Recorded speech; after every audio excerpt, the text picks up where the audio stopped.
Hey, so if your Audacity recordings are too quiet, yeah, like the audio is very low even when you speak normally, that can be really annoying. In this full guide, I'll show you how to fix low volume recording step by step.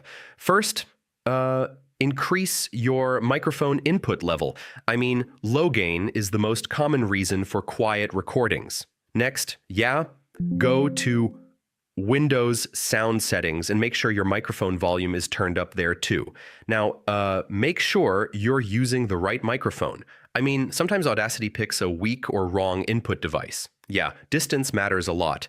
If you're too far away, your voice will sound very low.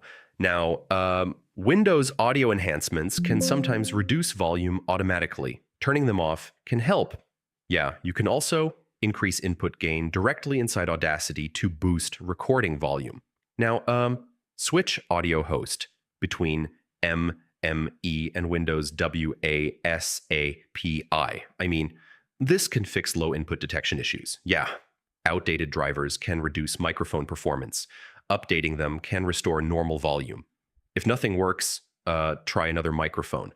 I mean, your current mic might simply be weak or faulty. So yeah, that's how you fix low volume recording in Audacity.